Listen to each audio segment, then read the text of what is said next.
जय माता दी दोस्तों, भक्ति युग में आप सभी का बहुत बहुत स्वागत है। माता रानी आप पर, आपके परिवार पर अपनी कृपा बनाई रखें। इस वीडियो में हम बात करेंगे षटतिला एकादशी कब है।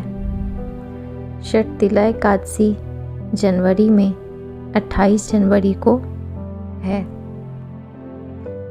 इस एकादशी पर तिल का विशेष महत्व होता है। इस दिन भगवान विष्णु की पूजा करने व तिल के पानी से स्नान व दान आदि का विशेष महत्व माना गया है। ज्योतिषाचार्यों के अनुसार एकादशी के दिन भगवान विष्णु की पूजा व मंत्र का जाप करने से व्यक्ति को मोक्ष की प्राप्ति होती है। भगवान श्री हरि की कृपा से व्यक्ति को किसी भी प्रकार की कमी नहीं रहती है। षटतिला एकादशी 28 जनवरी 2022 को पूजन मुहूर्त 2 घंटे 9 मिनट का रहेगा। सुबह 7:11 से 9:20 तक पूजन का शुभ समय है।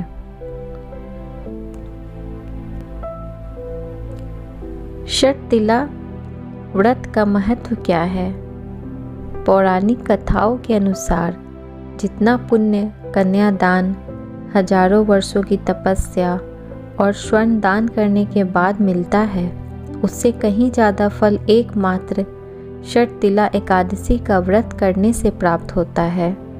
तिल का उपयोग पूजा, हवन, प्रसाद, स्नान, दान, भोजन और तर्पण में किया जाता है। तिल के दान का विधान होने का कारण यह षटतिला एकादशी कहलाती है। एकादशी के दिन कौन कौन से काम हमें नहीं करने चाहिए? तो एकादशी के दिन हमें कांसे के बर्तन में भोजन नहीं करना चाहिए, मांस का सेवन नहीं करना चाहिए, मसूर की दाल का सेवन नहीं करना चाहिए, शहद का सेवन नहीं करना चाहिए, दूसरे का अन्न ग्रहण नहीं करना चाहिए। यदि आप व्रत में हो तो आप अपने घर का ही अन्न ग्रहण करें, दूसरे के घर का अन्न नहीं खाना चाहिए।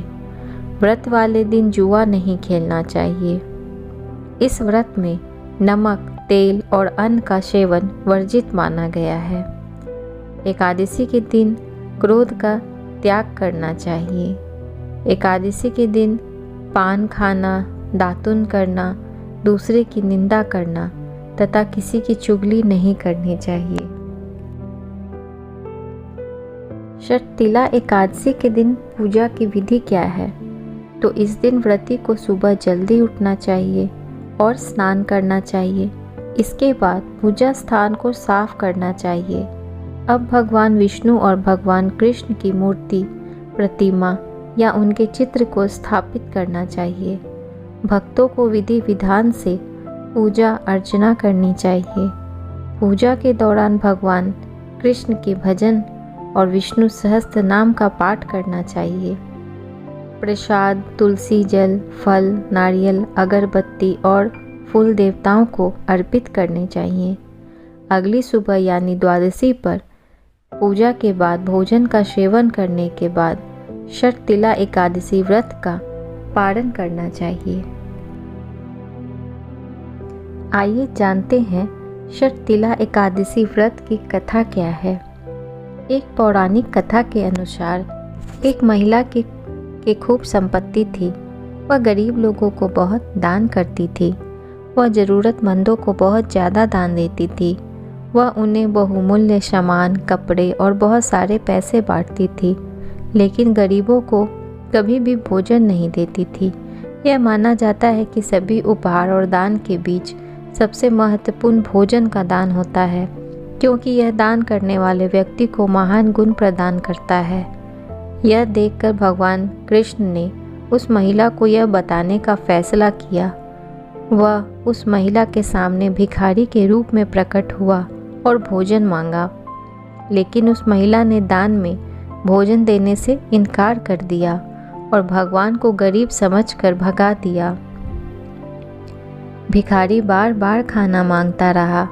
परिणाम स्वरूप महिला ने भगवान कृष्ण का अपमान किया, जो एक भिखारी के रूप में थे, और गुस्से में भोजन देने के बजाय भीख की कटोरी में एक मिट्टी के गेंद डाल दी।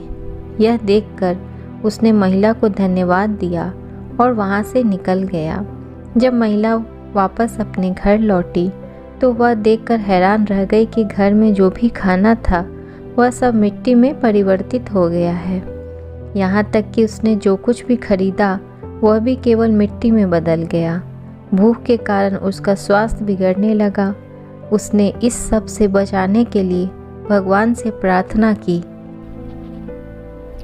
महिला के अनुरोध को सुनकर भगवान कृष्ण उसके सपनों में प्रकट हुए और उसे उस दिन की याद दिलाई जब उसने उस भिखारी को भगा दिया था और जिस तरह से उसने अपने कटोरे में भोजन के बजाय मिट्टी डालकर उसका अपमान किया था।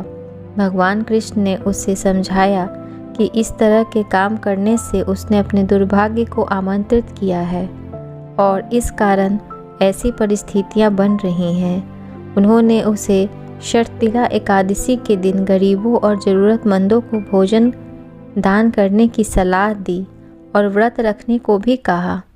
महिला ने एक व्रत का पालन किया और साथ ही ज़रूरतमंद और गरीब को बहुत सारा भोजन दान दिया और इसके परिणाम स्वरूप उसे सभी दुखों से छुटकारा मिला और उसे सुखों की प्राप्ति हुई। तो ये थी दोस्तों शर्तिला एकादशी की पूजा किस तरह से करते हैं, इस दिन किस चीज़ का सेवन नहीं करते हैं और किन किन बातों का ध्यान रखना चाहिए। तो दोस्तों आपको अगर ये मेरी वीडियो अच्छी लगी हो तो मेरी वीडियो को एक लाइक ज़रूर करें और अपने जानने पहचान वाले लोगों में ज़रूर शेयर करें। और आप मेरे चैनल पर नए हैं तो मेरे चैनल को सब्सक्राइब कर लें। धन्यवाद।